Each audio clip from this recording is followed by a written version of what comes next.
उत्तर प्रदेश के मुख्यमंत्री योगी आदित्यनाथ की ऐसी क्या मजबूरी हो सकती है कि कांवड़ और मुहर्रम के नाम पर वो राज्य की जनता को झूठ बोले। आखिर क्या वजह हो सकती है कि वो राज्य की जनता की भावनाओं को भड़काएं।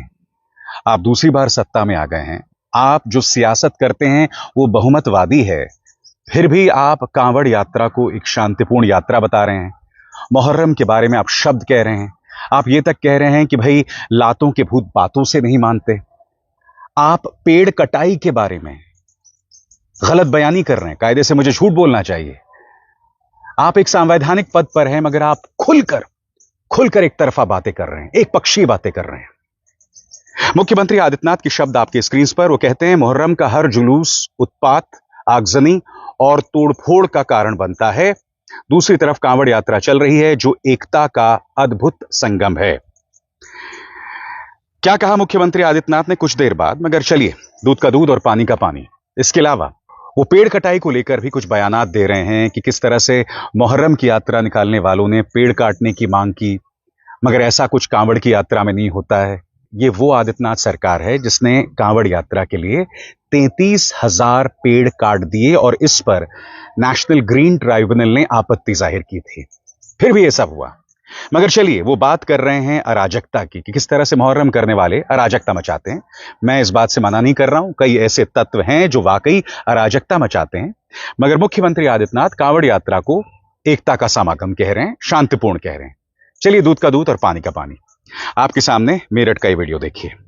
मुख्यमंत्री आदित्यनाथ यहां कांवड़ यात्री जो हैं मेरठ की एक स्कूल बस पर प्रहार कर रहे हैं। अब मैं आपसे एक सवाल पूछना चाहता हूं, अगर कोई स्कूल का बच्चा इसमें घायल हो जाता या उससे भी कुछ बुरी बात हो जाती, तब भी आप इन्हें शांतिपूर्ण कहते हैं। यह तो इकलौती मिसाल है मेरठ में जो हुई है, जहां पर कांवड़ यात्रियों ने एक स्कूल बस को नहीं बख्शा। मैं आपसे पूछना चाहता हूं, मुहर्रम की जो यात्रा निकली है, कुछ जगहों पर जो है तोड़फोड़ हुई, कुछ जगहों पर इन्होंने अराजकता की, मैं उस बात से इनकार नहीं कर रहा हूं, मगर ये जो मिसाल कांवड़ियों ने पेश की, इस तरह की मिसाल आपको उत्तर प्रदेश में और कहां मिली, बताइए। सीधा सवाल है और उससे बचा नहीं जा सकता। सबसे बड़ी बात, मैंने एक डिजिटल प्लेटफॉर्म है रेड माइक, उसमें देखा कि किस तरह से एक ढाबे की मालकिन रो रही थी।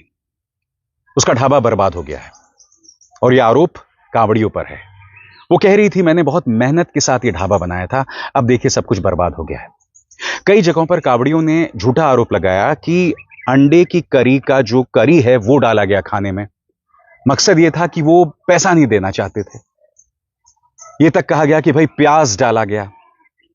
इस तरह की खबरें सामने उभर कर आ रही हैं। चलिए, अब एक और वीडियो देखिए। यहां पर एक बस जा रही है और देखिए कांवड़िए किस बुरी तरह से मार रहे हैं, उस बस को ठोक रहे हैं, पीट रहे हैं। क्या हमारे मुख्यमंत्री के मुताबिक ये शांतिपूर्ण कांवड़ यात्रा की एक मिसाल है? भाई ये सवाल किया जाएगा। कांवड़ यात्रा के लिए, जैसे कि डीएम गाजियाबाद का यह फरमान है, आपने स्कूल्स बंद कर दिए 17 से 23 तारीख के बीच। यह हकीकत है, यह आपने कांवड़ यात्रा के लिए किया। अब मैं संविधान की शपथ लेकर आए एक मुख्यमंत्री से पूछना चाहता हूं, आप उस पद पर बैठकर संविधान की धज्जियां कैसे उड़ा सकते हैं, जहां आप एक वर्ग पर इस तरह के जहरीले बयानात देते हैं? सुनिए, मुख्यमंत्री आदित्यनाथ ने दरअसल कहा क्या। इन्होंने कांवड़ बनाम मुहर्रम कर दिया है। अभी कुछ ही दिनों पहले मैंने कार्यक्रम किया था कि किस तरह से मीडिया ये जहर उगल रहा है। मीडिया वहां कांवड़ वर्सेस मुहर्रम करता है और यही बात मुख्यमंत्री आदित्यनाथ कहते हैं। सुनिए उन्होंने क्या कहा। उत्तर प्रदेश में तो हम लोगों ने व्यवस्था भी बनाई हुई है कि वे अस्त्र शस्त्र से आप प्रदर्शन नहीं करेंगे, नहीं तो मुहर्रम का हर जुलूस उत्पात का, आगजनी का, तोड़फोड़ का कारण बनता था। बहन बेटियां सड़कों पर नहीं निकल पाती थी, कोई उस समय नहीं बोलता था। लेकिन दूसरी तरफ आपने इस बात को देखा होगा, कांवड़ यात्रा चल रही है, समाज का सबसे यानी श्रमिक वर्ग से लेकर के उच्च वर्ग तक हर व्यक्ति इस अभियान के साथ जुड़ा हुआ, एकता का अद्भुत संगम। कोई भेदभाव नहीं, न जाति का भेद है, न क्षेत्र का भेद है, न वर्ग का भेद है, न मत का भेद है, न संप्रदाय का भेद है। चलिए मुख्यमंत्री, अब मैं आपको और बताता हूं। आपके सामने हरिद्वार की मिसाल, मामूली टक्कर पर स्कूटी सवार महिला की कर दी बेरहमी से पिटाई। यह वीडियो देखिए जो मैं आपको दिखा रहा हूं। कांवड़िए यहां पर एक महिला की पिटाई कर रहे हैं। क्या कहना चाहेंगे आप मुख्यमंत्री, बताइए। क्या ये शांतिपूर्ण कांवड़ यात्रा की मिसाल है? और मैं जानता हूं कि ये कार्यक्रम करने के बाद आपका जो सिल्वर टच प्रचार तंत्र है वो मुझ पर प्रहार करेगा। मगर मैं एक बात बता दूं, मैं एक शिव भक्त हूं, मेरे अपने धर्म के प्रति आस्था है, मगर मैं ये मानता हूं कि जो हिंदू हैं उन्हें हमें बरगलाना नहीं चाहिए, जो पहले से बहुमत में है उन्हें डराना नहीं चाहिए, उनके धमकाना नहीं चाहिए और उनको भड़काना तो बिल्कुल नहीं चाहिए, क्योंकि ये उनके बौद्धिक विकास के लिए ठीक नहीं है, इंटेलेक्चुअल प्रोग्रेस के लिए ठीक नहीं। और अगर आप ऐसा कर रहे हैं तो सही मायने में आप हिंदुओं के दुश्मन हैं। इसलिए मैं मुख्यमंत्री आदित्यनाथ से सवाल पूछना चाहता हूं। मैं आपके सामने मिसालें पेश कर रहा हूं, फिर भी आप इस तरह का बयान दे रहे हैं। आगे साहब, ये देखिए, स्कूल बस वाली मिसाल मैं आपको दे चुका हूं। अब ये मिसाल देखिए, यहां पर कावड़िए इतने नाराज हैं कि हरिद्वार उत्तराखंड में उन्होंने एक दुकान को तोड़ दिया, और ये किसी गरीब की दुकान थी जहां वो सस्ते चश्मे बेच रहा था। देखा जाए।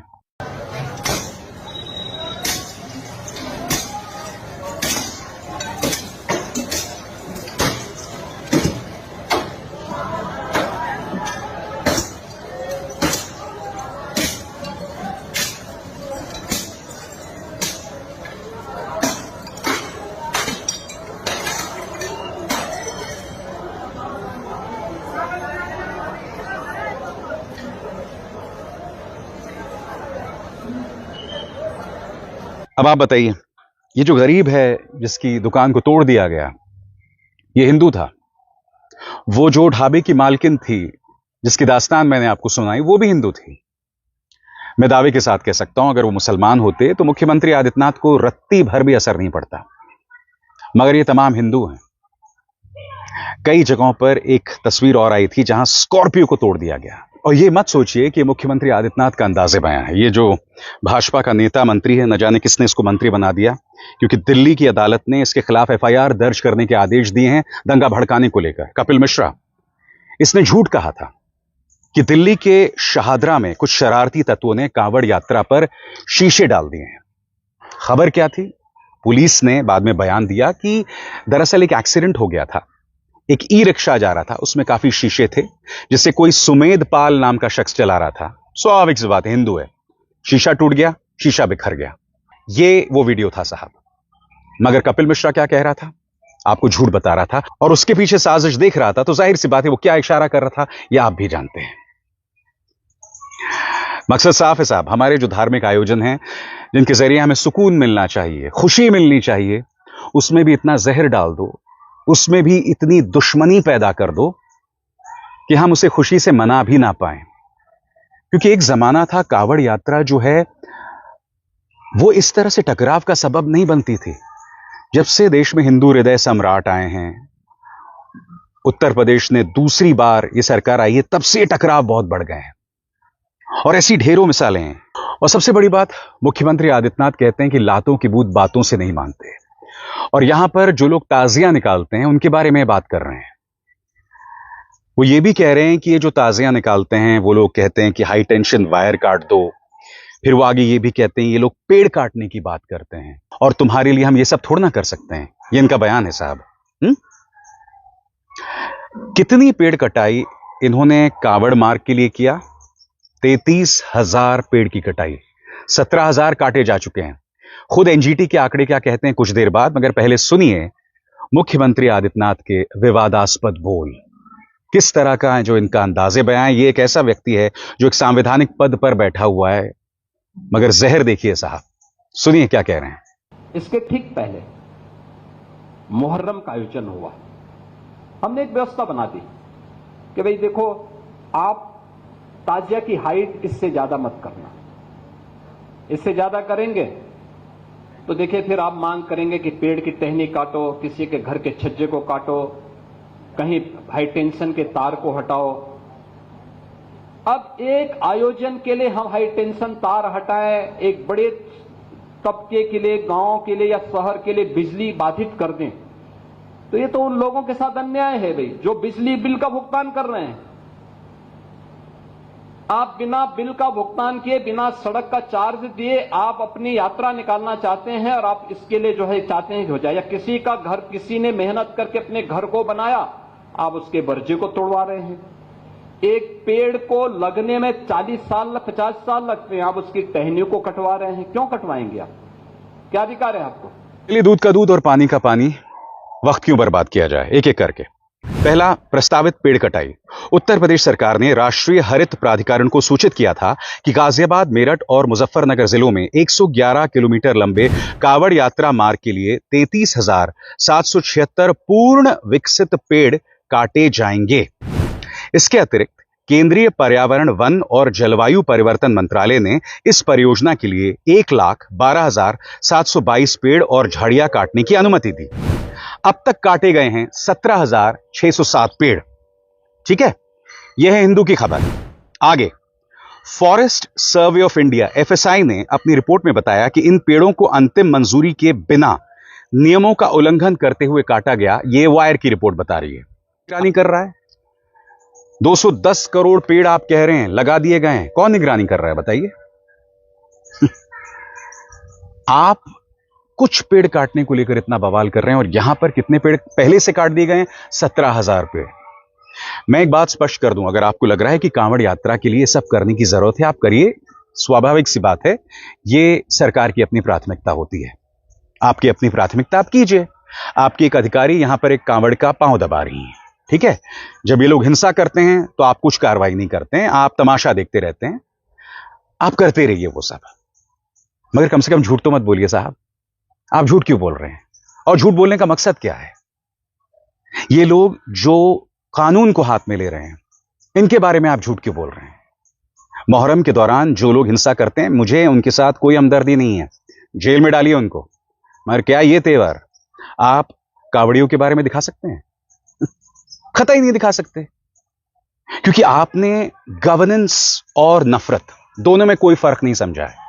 आपने संविधान की शपथ ली है, मगर रोज आप जो कर रहे हैं उसका संविधान से कोई लेना देना नहीं है। आगे साहब, ये देखिए परियोजना का विवरण। यह परियोजना 222.98 हेक्टेयर वन क्षेत्र को प्रभावित करती है, जिसमें मुजफ्फरनगर के 113.68 हेक्टेयर, मेरठ 84.6 हेक्टेयर और गाजियाबाद 24.7 हेक्टेयर शामिल है। क्षतिपूरक उपाय के लिए सरकार बहुत कुछ कह रही है, और आपने क्या कहा था कि कोई एक ताजिया का जुलूस निकल रहा है, उन्होंने कोई एक पेड़ काटने के लिए कहा, तो आप इस तरह की बातें करने लगे। आप लातों के भूत बातों से नहीं मानते, उस तक आ गए हैं आप। आपने संविधान की शपथ ली है, और सबसे बड़ी बात, आप पर कोई फर्क नहीं पड़ने वाला है जो मैं तमाम बातें आपसे कर रहा हूं, क्योंकि आप इस जहर को, इस नफरत को एक तमगे के तौर पर पहनकर चलते हैं। मगर हर गुजरते दिन के साथ आप इस संविधान की धज्जियां उड़ा रहे हैं। हर गुजरते दिन के साथ आप जिन हिंदुओं के नाम पर ये सब कर रहे हैं, उनका दूरगामी नुकसान कर रहे हैं। क्योंकि जैसे मैंने कहा ना, एक कौम, एक समुदाय बौद्धिक तौर पर तरक्की नहीं कर सकता अगर वो डरा रहेगा, अगर आप उसे भड़काते रहेंगे। आप न सिर्फ मौजूदा पीढ़ी को बर्बाद कर रहे हैं, आने वाली पीढ़ियों को बर्बाद कर रहे हैं, क्योंकि वही जहर इन घरों में जो है दिखाया, पढ़ाया और सिखाया जाता है। और न सिर्फ ये पीढ़ी बर्बाद हो रही है, बल्कि आने वाली न जाने कितनी पीढ़ियां बर्बाद हो रही हैं, और इसे आप विकास का नाम दे रहे हैं। आप भूल गए हैं कि हमारा धर्म सर्वधर्म संभाव में विश्वास करता है। आप भूल गए हैं कि हम वसुदैव कुटुंबकम में विश्वास करते हैं। मुख्यमंत्री आदित्यनाथ, आप हमारे धर्म के इन दो उसूलों को रोज तार तार करते हैं, रोज उसकी धज्जियां उड़ाते हैं, और शर्म आपको मगर आती नहीं। अभिसार शर्मा को दीजिए इजाजत। नमस्कार।